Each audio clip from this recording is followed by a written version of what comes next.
The Spin-Off Podcast Network. K-pop to me means more than just listening to music. It's learning to be myself. The Spin-Off's new documentary, K-Pollies, follows 3 Pacific youth obsessed with K-pop. In a one-off documentary, see what they've found in Korean pop culture and how they bridge it with their own. When you start dressing, looking different, everyone side-eyes you. But in K-pop, they're just like, no, like celebrate yourself. Watch K-Pollies today at thespinoff.co.nz/videos. Made with the support of New Zealand On Air.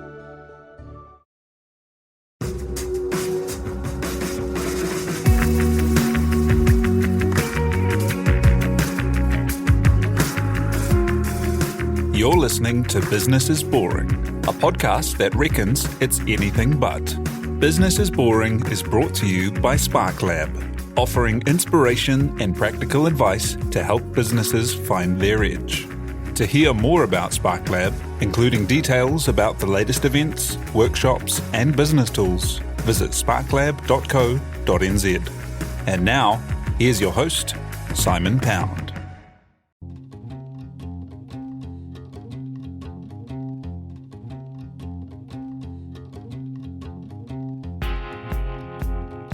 You're listening to Business is Boring, a podcast that reckons it's anything but.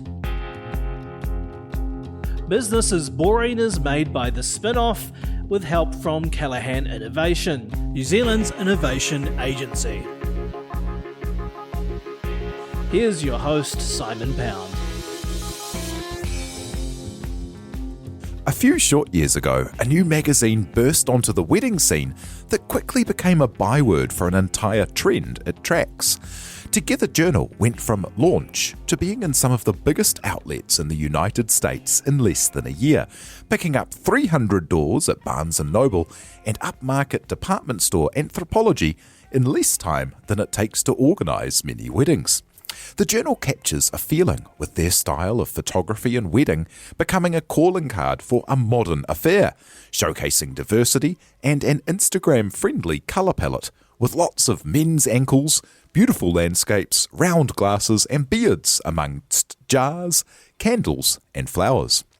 Like Kinfolk, it's an antidote to a throwaway time, a special magazine to be savoured like a book, and for many, getting their wedding into the pages or onto the social feeds has become a goal. It might then surprise you that the person behind this mag was not a long-time magazine or publishing professional, or even that long in the wedding world. Greta Kenyon hailed from fashion, and in taking time out from that successful career to have family, took to wedding photography and saw a gap for something special. In a world of declining print, she's growing it all over the world. To talk the story, what it takes, and where next, Greta joins us now. Good morning, Morena. Morning, how are you? Very well, thank you for joining us today. Hey, so tell us a little bit about that background in fashion prior to starting the magazine. What kind of busy world were you living in? I've got a marketing background, and I was working as a brand manager for high street stores. I worked for Easy Buy and Stax for a total of about 8 years. And there was a lot of travel and a lot of project management as well. And it's interesting, I can actually see a lot of similarities in the fashion world when I compare it to the magazine world in terms of putting a range down, producing it, moving on to the next one. It's like creating an issue and moving on to the next one. Wow, the cyclical, the seasons, the hunt for the new, making lots of content. Yes, always making lots of content, always moving on to the next issue, always thinking in advance, living in the future. Yeah, absolutely. And so, and from that career, and they're very highly sought after, those roles in fashion, to be a buyer and to be travelling around. Yes, I was working in finance and IT and was headhunted by a recruitment consultant to go into fashion. And I hadn't worked in fashion before. I did have a very strong knowledge of garment construction. My mother was a dressmaker, and I used to make dresses to get myself through art school. I went to art school and studied photography and graphics and design. So I had a hands-on knowledge of garment construction and fabrics, but I'd actually worked in finance and IT for the years previous to that. So it was quite a jump, but it worked. And then when you took time out to have family, I imagine that, going on buying trips around the world and having to do whatever it takes to get a collection through. That's not something that fits into a flexible work week. It's not very compatible with 2 babies. I had my first 2 children very close together. I was always planning to have several. I've got 3 children, but I have 2 sons who are 16 months apart, and I actually went back to my job, and within 3 months I was pregnant again. So I had to go and, tell my boss I'm back, but I'm going on maternity leave again soon. So travelling around the world with 2 babies, trying to put ranges together is very difficult. So I left my job, and then the timing was so that a lot of my friends were getting married, and they knew that I knew how to shoot. I'd always shot in the background, and friends started asking me to shoot their weddings. And it just kind of snowballed from there. And so that kind of look and feel that Together Journal is very well known from comes very much from the photography style that you were doing, a new and modern and, beautiful colour palette and kind of restrained, nice staging kind of style. Were you doing that for your friends? I was, but I think timing is everything. And especially so in Australasia, the photographers were shooting very differently to other wedding photographers in the world. We have a very documentary type of a wedding style. We almost shoot like press photographers. None of the kind of cheesy staged wedding shots that you've typically seen in the past. It was more different lenses, different angles, and more sitting back and documenting a wedding day and how it happens naturally rather than trying to direct it and curate it and be too cheesy. Yeah, and thinking of all those lovely photos of long tables of people all smiling as the speeches happen and the candles twinkling into along. The background and letting things happen and capturing them as they do happen naturally. And so as you were creating these beautiful images for your friends, what led you to think I imagine, what year was this that you started? When my son's 10 now, so about 8 or 9 years ago. So I imagine, 2010-ish, the whole world would have been talking how print media is dead, how it's all declining, how everything's going to hell in a handbasket there. Yeah. And what led you with 2 small children to think, I know what, a magazine. I had 3 small children. 3 small children right then. So I started shooting 8 or 9 years ago, but the magazine was launched just over 2.5 years ago. I think because I have a marketing background and I was always really conscious of where my work was going so that I could attract more clients that were similar to me. I didn't want to shoot traditional conservative weddings. I wanted to shoot creative people's weddings who were modern, and I just don't think those people were reading the existing wedding magazines, and the existing wedding magazines didn't suit the style of work that I was doing or wanted to do. And even blogs, it was very difficult to find a modern creative blog where I would have felt proud to have my type of work. And I noticed that my colleagues were feeling the same way. And I looked at other sectors in the magazine industry, and there are beautiful home magazines, there are beautiful food magazines, gorgeous lifestyle magazines, and the design was very modern, and those industries were evolving rapidly. But for me, a lot of the wedding magazines that were out, they looked the same as when I was married 10 years ago. Yeah. And I just saw there was a gap for something beautiful and modern and different. And of course, there were great print magazines who are growing. In any environment, there's always people who are growing when other things are shrinking. Absolutely. Like Kinfolk, who you work for. Yes. So I was lucky enough. I did a mix of lifestyle, editorial and wedding photography. So wedding was probably only about a third of the type of the work that I was doing. And I was lucky enough to make a connection with Kinfolk magazine, I think because I ended up submitting a food shoot to them. And they came back and they said, we're actually looking for somebody in New Zealand. When they first launched globally, they ran a series of global workshops and events where they pushed out the same workshop and event in many different countries, and they had people managing them. So with a friend of mine who is a stylist, we conducted the Kinfolk workshops and events, and we became quite friendly with them. They were quite a small team back then. They'd only been around for a year or two.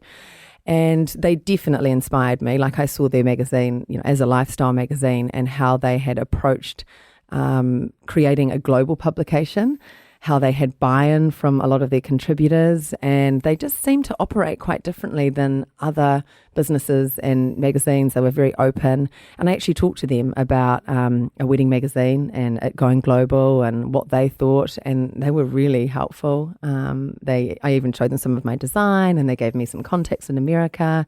They were always there to ask questions to about distribution, so I was very lucky. And they definitely inspired me, and they were a small group of creative people who were independent and, just did it. And I think that had a big impact on me and what I did. That's so cool because, reading or following that publication, you get the feeling like they'd be good people. And it's nice. Yeah, it's they nice. are. Yeah, they it's are. nice that they were there to lend some advice and support on the way. Yeah, I think I was lucky too. They were very much in startup when I had most of my contact with them. I mean, they're enormous now.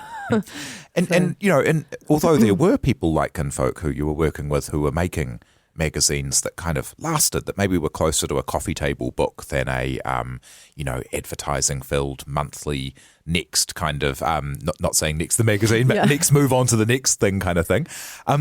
But did people, when you said I'm going to start a magazine, what was the response? Were people supportive, or did they tell you were bananas? Pretty much, they told me I was bananas. I can't tell you how many times I've heard, print is dead, what are you doing, et cetera, et cetera. And, obviously, I think mainstream media was hugely and is hugely affected by digital platforms and digital media. But I think if you have something beautiful where the content is not fast and doesn't need to turn over really, really quickly, something that's collectible and something that's different and niche, then you can survive and thrive. Tell me about how you got it up and going. That kind of story of launching a magazine and within a year having it at 300 Barnes & Nobles and at Anthropology, which is a beautiful edit department store in the States for anyone who doesn't know it. I mean, those are kind of dream results. Well, I think timing is everything with business. I was very lucky. And the way I started was I think my husband got sick of me going on and on about it. And he was like, would you just hurry up and do it before somebody else does? And he was like, and I was kind of like, he's right. Somebody else will do it. Like the gap is right there. I know it exists. I've talked to the contributors who want to be there. And I decided to go into the Ice House. So I went into the Ice House and paid for a mentor. I got a grant as well from ATED. And that was probably the best thing that I did. I still use my mentor who I launched with. And he is a little bit like me. He is, let's just get it to market, test it, let's be quick, let's just not muck around. So he told me to name who my absolute top clients would be to advertise in the magazine. And it was Murray Crane, Zoe and Morgan, Karen Walker, and then Natalie Chan from Bridal. And he said, okay, great. What you need to do is just get a meeting with these guys. I didn't know them from a bar of soap. And I had a designer who had been recommended to me by a good friend. Another mentor I had was a friend, Fraser, who used to run No Magazine and work at Pavement. He helped me a lot as well. So he referred my designer to me, and we put our concepts together. We designed the cover and we did a few pages, and I had a lot of content because I had a lot of friends who were wedding photographers, so we used a lot of beautiful content. And I just made meetings with these 4 people and rocked up and held up my pieces of paper and sold them the concept, and they actually all came on board. And I remember having a meeting with my mentor afterwards, and I was like, well, they've all come on board. And he was kind of like, oh, you're kidding me. I thought that was like the A level. We were going to go down and try some other people because I didn't think you'd be able to get them all on board.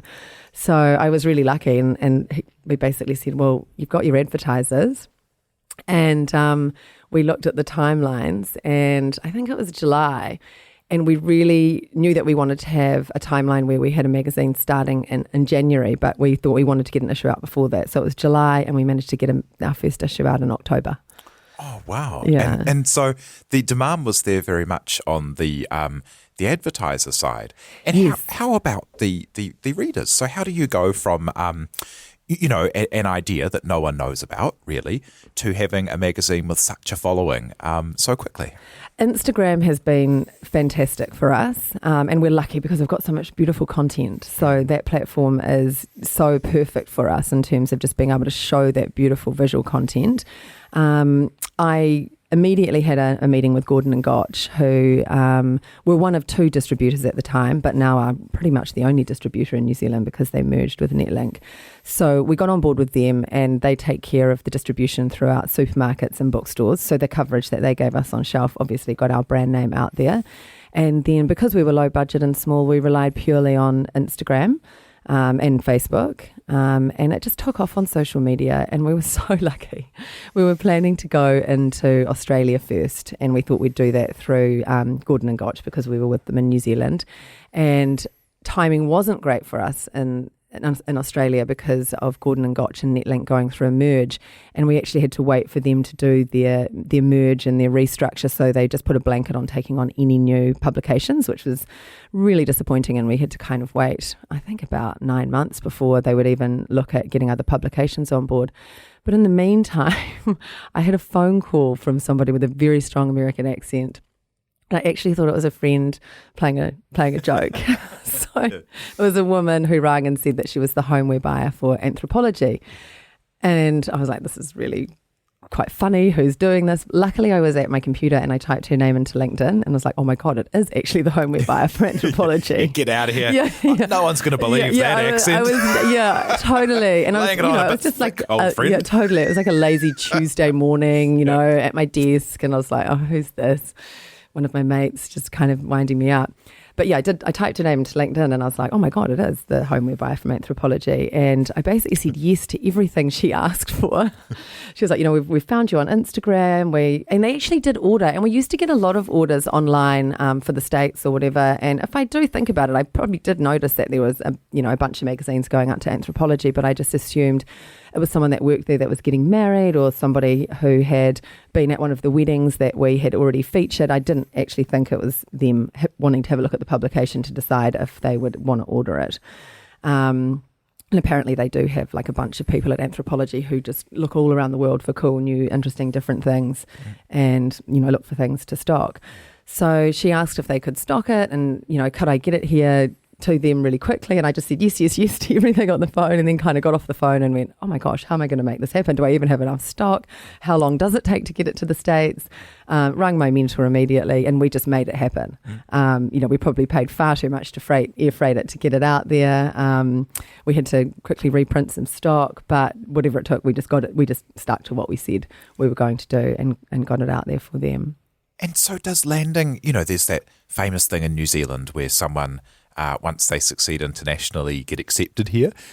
Did being able to say, we're in Anthropology, did that help you here? Yeah, it definitely helped. We got quite a lot of media after that. The Herald ran a couple of articles, as did a few online platforms. And me being quite green and quite naive as well, I thought, well, if Anthropology want us, surely Barnes & Noble will want us. And I could just, I remember I've travelled in the States quite a lot, especially with being in the fashion industry. And I always remember I loved Barnes & Noble. They were the biggest bookshop. I thought, well, I'm just going to ring them. So I picked up the phone and I said, I've got this wedding magazine, and they didn't really want to talk to me. And I said, well, Anthropology is stocking it. And they were like, oh, hold on a minute. And every 6 months they take on a new publication, and they were 2 weeks away from their review meeting to see what publications they would take on. So they said, can you, FedEx some out to us? So I FedExed the last 3 issues or whatever out to Barnes & Noble. And they reviewed it and came back and they said, yep, we want to stock you for 3 years. We're sending out all the contracts, which were absolutely overwhelming when they arrived, the legal contracts for the distribution agreement. And we looked through them with lawyers and my mentor, and we signed on for 3 years. Wow, a 3-year contract. Because often also, like getting a big international stockist for a business from New Zealand, there's no guarantee that it continues or the first order will continue on, but a 3-year deal is fantastic. Yeah, so we were over the moon, and that definitely, I think, helped with credibility, establishing myself here and in Australia as well. Once we had that information and we were able to tell Australian people and advertisers actually that we were in America, because a lot of New Zealand brands as well want to get their product into America, especially a lot of bridal brands like bridal designers. They want to sell their garments in America. So the fact that we are there is very appealing to them. Yeah, with that content and also the advertising mix, had you from day one, like you'd said, you'd always had a global idea to it, had you been careful from day one to make sure that, because when I think about the magazine, I think of it being very coherent, like the style of the photography and the design and the advertising is all kind of a look, together, which is absolutely. Like very strongly edited. And, were you very careful to create something that you felt could travel internationally, even though it came from absolutely little old New Zealand? Yeah, And I think, again, I'm very, very lucky. New Zealand and Australia, I think, have been leading the kind of indie wedding trends, especially in photography, but also in dress design and styling. We have quite a unique aesthetic. Also, the locations are very desirable and popular as well. So you've got all these really great kind of hipster weddings with quite modern, fashionable garments, beautiful styling and florals, very non-traditional, set in these gorgeous locations, which really appeal internationally. Yeah, wool sheds and beaches. Totally. And But not just walking that. through forests. Yeah. And the photographers, the New Zealand and Australian photographers are in such high demand. So many of them spend the New Zealand summer here and then they will go to the Northern Hemisphere and shoot. So all across the States, they'll shoot all through Europe. And after, shooting weddings for 8 to 9 years and travelling a lot to do so, I've got a lot of really great friends who are contributors. So I was getting a lot of their content. So a New Zealand photographer would give me an Italian wedding or a French wedding or an American wedding. But I've also got contributors who are Americans or Europeans. So we always had international weddings in the magazine right from day one because we wanted to be global. When you mentioned just then about the having to deal with the distribution agreement and some pretty intense lawyering quite early in the journey. I mean, there's so many things, even if you have had a successful background in fashion, and also I wonder how helpful it was to have the IT and finance side to bang that together, because the number of hats you have to wear to go from even just producing a magazine through to advertising, through to growth rates, through to lawyering, through to international logistics. I mean, it's a huge task. What did you have to add along the way? I was really lucky. I've got a really unusual background when it comes to my career. I went to art school and studied photography and graphics and design, and then went to London, like a lot of Kiwis do. And when I went to London, New Zealanders had a great reputation. I had good computer skills at a time when not many people did have great computer skills, and I ended up working for Merrill Lynch for 2 years. Right. And they sponsored me. So I ended up going to art school and then working in investment banking. Standard route, Standard route. Yeah. And then the agency that I worked through, Parker Bridge Financial Recruitment, when I was going back to New Zealand, they were opening up. So they actually asked me to come on board, and I did a startup with them in Auckland, and I did a startup with them in Dublin in Ireland as well. And then I came back and ended up working in software and doing a startup. So Together Journal is actually my third startup. So I'm very used to rolling up my sleeves. I'm very used to jumping across different areas of a business. I think marketing is definitely my strength, but I actually really enjoy the analysis. I enjoy the software side. I even enjoy the accounting side, which I never thought that I would say. So I'm one of these people who enjoys the creative side just as much as the business side. Yeah, I've seen you mention in interviews about how important systems are as well. Yeah. Yeah, and tell me about, the mix of software that you use and how that helps you do what you have to do. Yeah, so one of the reasons why, I just love software, but also my team is very spread out. My designer is now based in Australia. My web guy is based in South America. I've got staff in Tauranga, I've got staff in Auckland, I've got staff in the South Island. So everything has to be on software that's in a cloud that we can all access. So I use Capsule for my client system, I use Quotient, I use Xero, I use Schedulogram, Creative Cloud for all of my Adobe software. I mean, there must be about 10 online systems that I use, and everything is on my phone too. Like I can, all of those apps are on my phone. I can look at anything that I need to look at. I just really, really love systems. I feel like I'm in control when I've got my systems. I feel like any of my staff members can jump on and look at anything. It's real time. We even design with my designer in Melbourne. Like we'll make tweaks live online. We're very, very pro systems. Yeah, the magic of like a truly global magazine and a truly global structure to it. Yeah. And about the design there, like it has been.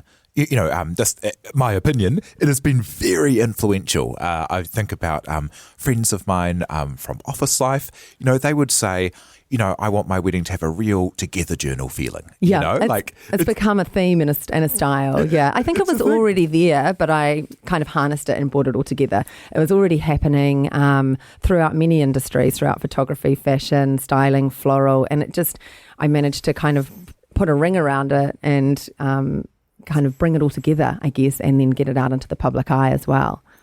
How does that feel to kind of have, have kind of a special role in people's planning for a day that can be very big in their lives, and to kind of, maybe someone sends you an email that says, I love the magazine, and so this is my wedding, and then you feature it and make their day? Yeah, we get that a lot, and it's really flattering, and it's really wonderful to see. I think you have to be quite responsible as well. Like, I do get a lot of people contacting me prior to their weddings and saying, we want to be in the magazine, what do we need to do? I will never ever, regardless of who the person is, commit to a wedding before it's actually happened, and I don't want to tell them to do anything a certain way. I will say, you go and do, by all means, have a look at the magazine. So happy that I'm inspiring you, but go away and do your wedding how you would normally have done your wedding, and then please do submit it afterwards. But I would never say to someone, well, okay, before you get married, you have to do X, Y, and Z to make sure you get in the magazine. It's, we don't want to be influencing them that much. We want them to be true to their own style and do what they would have done from their heart originally.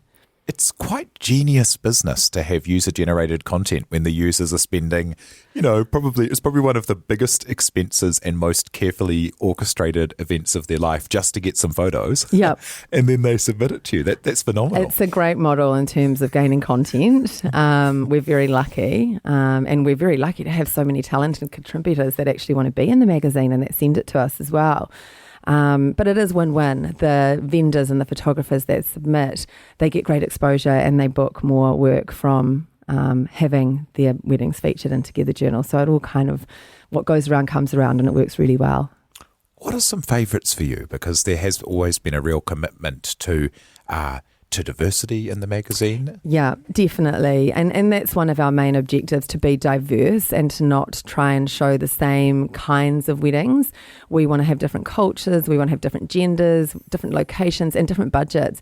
And it's interesting, for me, often the weddings that are my favourites are probably the low budget ones, because everything's kind of stripped away and you see the true essence of the day. Not saying that you don't see that in some of the bigger budget ones, but for a backyard wedding where they might have only spent a couple of grand for it to be good enough to get into the magazine, it's all about authenticity really, and seeing the love shining through and the happiness and just the basicness of it is what kind of makes it beautiful. And around that idea of different genders, how's that gone around the world, where maybe a wedding magazine or a union magazine is not universally legal even? Yeah, well, definitely. I had to put a lot of thought into it. We launched in October 2015, so just almost 3 years ago now, and same-sex marriage was not legal in Australia, nor was it in all of the states in America. So it was very conscious, but also like it's almost my responsibility, I think, to show same-sex weddings and diversity in general in my magazine, because if I keep doing this, it will become more normalised and people will get used to the idea, and sadly not everyone thinks like you or I do, but we can help kind of change their minds. So issue one, right from issue one, we had same-sex weddings in the magazine, and we've tried to have same-sex weddings in every issue. Unfortunately, I think there's been like 2 or 3 where we just haven't been able to get the content, even though we've tried really hard. But in the back of my mind, there are certain things that I want in each issue, and that's cultural diversity, that's mixed gender weddings, high budget, low budget, different locations, etc. So we've always had same-sex weddings in the magazine, and I'm very excited. You guys are the first ones to know about this. We have our first same-sex cover coming up in the next issue, which I'm hugely excited about. The wedding is beautiful. It ticks all the boxes for a cover for me, and I kind of think they deserve to be on the cover. Whoever is on the cover deserves to be on the cover regardless of their backgrounds. There are certain things that we look for in terms of the image being really emotive and making you feel something. Obviously, Together Journal has an aesthetic. It needs to, suit the aesthetic styling wise. And this wedding ticked all the boxes, and it's really beautiful, and I can't wait for it to come out. That's so cool. And if I think about, what's in my head about traditional wedding magazines, it feels very innovative from that as well, or like a real different place to to be reflecting what's actually happening in the world rather than like a staged shoot. I wanted to do it for a long time, but we just haven't, we have to have the right wedding on the cover to sell the magazine. Obviously, it's a commercial business. And to my knowledge, with the research I've done, I don't know of another mainstream wedding magazine in New Zealand or Australia that have had a same-sex wedding on the cover to date. I might be wrong, but I can't in my searches find anything. So I'm really excited about getting it out there, especially given that Australia has only recently passed the same-sex law. We want these weddings and these images to be normalised kind of images that people don't think twice about, and I think this is a step towards becoming that way. That's so cool. And having quite a remarkable journey of growth with this magazine after everyone starting out and telling you, print was dead and all the rest. What advice do you have for people with wanting to start something? I think you have to be prepared. I think I had no idea how much this business or magazine would take over my life. And I'm really lucky. I've got a very supportive husband who has, we've got 3 young children who has, done the job of both parents many times. But be kind of, first of all, make sure that you're so passionate about the idea that you really love it, that you're going to, jump out of bed every morning and be happy to do it, but also be prepared for it to take you over. You have to have a lot of grit to start a new business. It's really, really hard. I work 24/7 quite often, but I love what I do, and I love the traction that we're getting, and I love that I represent so many different people, and I'm hungry for it. So just make sure that you are really hungry for it and prepared to give it everything you've got. And with your third startup now, and having had success in career before, how do you define success? What looks like success for you? Well, I think it's just going back to what I said. For me, obviously the venture has to be commercially viable. Otherwise, it's just a very time-consuming, expensive hobby, which is not ideal when you've got a family and, a life to live. So for me, I want something that works commercially, but I'm still really excited by, that I still love to do. And for me as well, I love working with dynamic creative people, and I'm so lucky. I've got a very small team, but an amazing team of really diverse creative people. And I also get to work with so many different contributors every issue, and that really excites me, and we kind of bounce off each other, and I feel really inspired by them, and I learn a lot every issue from different people. So I think working with great people, making an impact on an industry, and also doing something that I can fit around my lifestyle as well. Like, I'm a mum, I do work long hours, but if I want to go and pick the kids up from school, I can. I can make that decision and leave the office and decide that I'm not going to work for the next 3 hours and I'll do it tonight. Or if I want to take time off during the school holidays, I can do that. And I'm starting to fit the business around my lifestyle a little bit more now as well. Like, I need to travel for work, so I'm starting to bring the family along with me. So just being able to fit it around my lifestyle and enjoy life a little bit more with the business as well.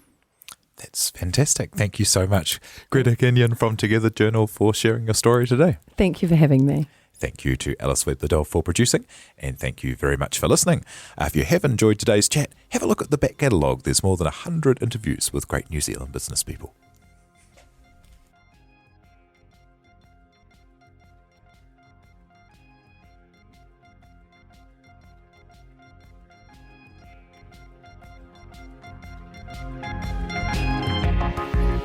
You've been listening to Business is Boring, presented by Simon Pound. And brought to you by The Spin-Off and Callaghan Innovation.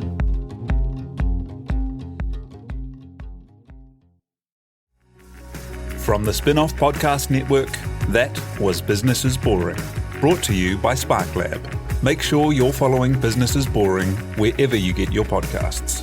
And for more information on SparkLab, visit sparklab.co.nz.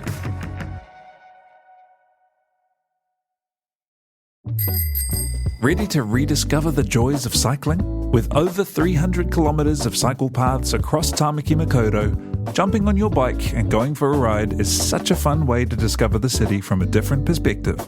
Cycling is getting more and more popular across Auckland, so now's a great time to join the hype and give cycling a go. Head to at.govt/cycling to find your nearest cycleway today.